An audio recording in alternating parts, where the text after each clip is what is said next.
Các bạn, hôm nay mình sẽ làm clip về sợi tờ SLI tờ THEGIO.io. Và hôm nay mình sẽ chơi trò chơi này.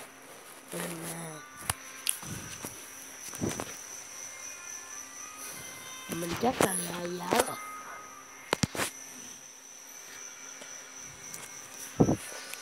Chơi hay bị ức chế lắm, hay chữ thề, những câu tục ngữ điên cuồng và thô tục. Đây, đợi rất là lâu, đợi lâu lắm. Đó, vô đấy. Ê, chết bà, mình quên đặt tên luôn.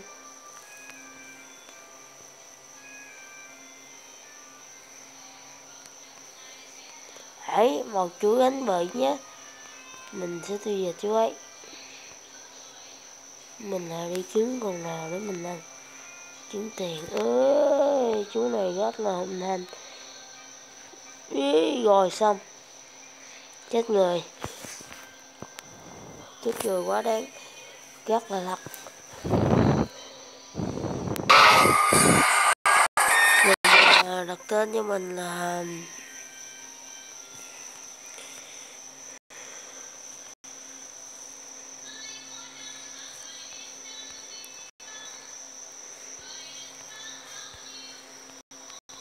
Tuấn Bồ.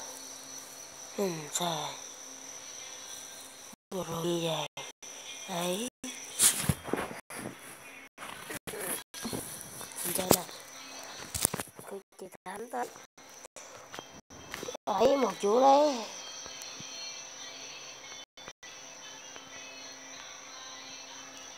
Rất là nhiều chứ rồi. Con nhánh này hơi bị dài quá. Rồi đây mình sẽ chạy ngược lên. Ui, mới vô được một lần mấy rồi. Đây là một chú binh chun. Ui, chết người. Chết người rồi đấy. Rất là lết. Lết quá lết. Lết quá. Chạy tiếp thôi nào. Đây còn mình hơi bị nhỏ. Không mình lần lớn được. Đấy. Để với chú thôi nhé. Mình cứ chỉ thẳng là có con tới đầu cũng sẽ đâm đầu vào. Đây con đây đi. Con nào bây giờ? Đây con đây đi. Rồi xong. Tên mình nói rồi mình chơi dở lắm. Tiếp theo là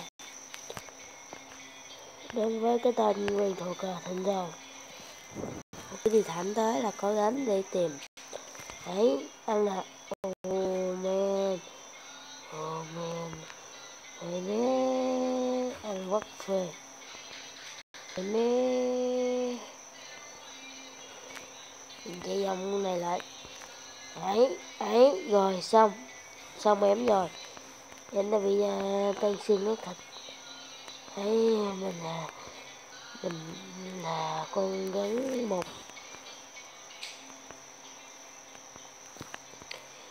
Đấy, chết đấy. Đúng rồi. Mình kiếm đối tượng khác. Ai, mình thấy một đối tượng tên là đó. Ui, rồi xong 3.000 của mình. Tay mình rất là ướt.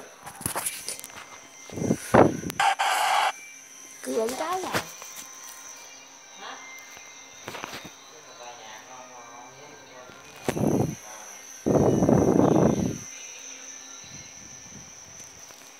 Anh này rồi xong. Kiếm quảng cáo. Gì ngồi mình quá lắm. Chẳng tới là có con để chơi à. Ấy một em ơi, cái gì cũng không à.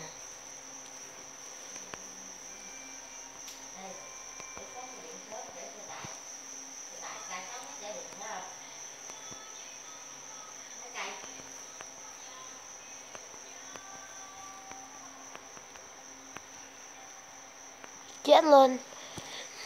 Chú mình rất là đen.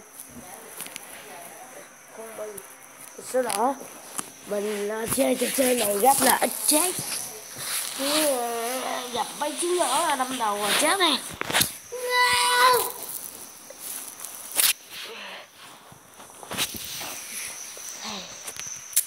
Mới quay trở lại đây. Xui đâm vô tay cái hành đó. Mình chỉ thẩm là có con đi đâm đầu vào thôi. Không bao giờ anh, không anh. Để kiếm phần 10 hơn mà anh nhá.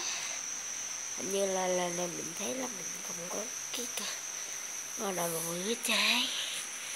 Mình chỉ đi hẳn lại đi. Không có là thôi đâm đầu vào tường chắc ấy. Mình thấy một kiểu rồi nha. Sao phim. Sao ơi chú này chào quá vậy.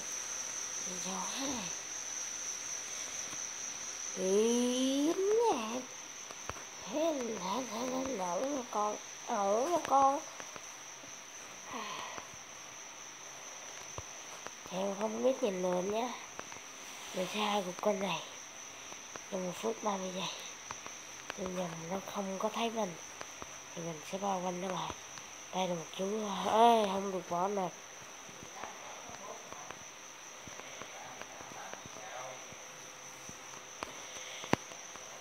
Ui mấy chết rồi đấy. Cứ đâm đầu vào chỗ chết thế này. Đấy mình đã xếp điện vào một địa điểm nữa. Đấy một chú đã chết rồi. Thì tạo là không nhìn thấy được. Mình đã thấy một chú rồi. Mình với Thành ơi chào. Vẫn chết rồi. Lắc thế nhỉ. Lắc này. Lắc này. Nó cho mình lắc này. Lắc này. Ý ai xa.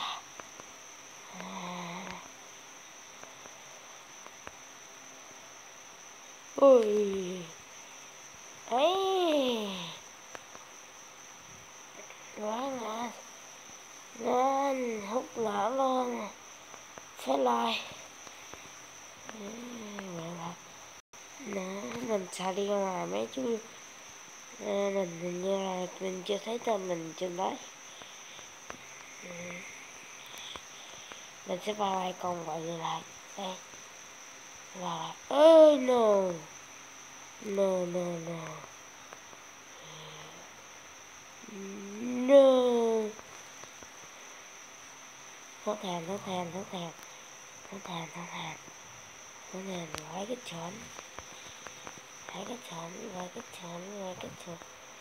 Gọi cái chọn chết đi.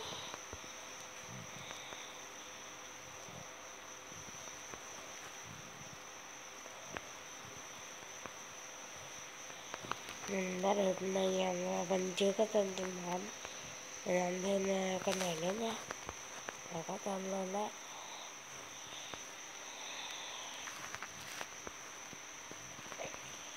Mình đã thấy được mục tiêu. Ánh sát. Rồi chú nhỏ vô đây. Rồi mình sẽ bào chữa cho hai em. Quá hay. Một con nhắm là tuyệt vời. Yeah.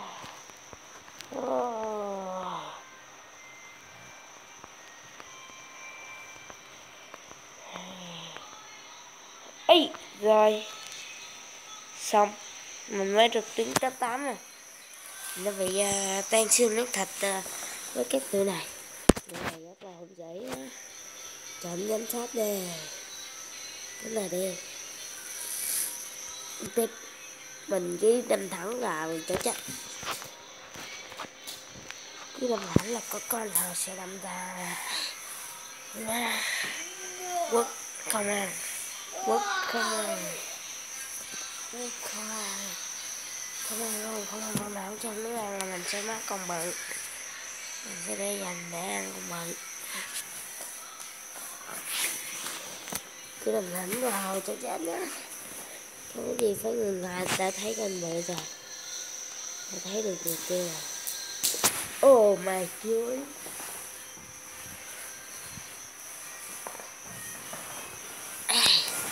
Lại chết lên á. Chết rồi đó. Ây da. Vậy em mình nó đang áp mình, nó đang áp lực mình rất nhiều.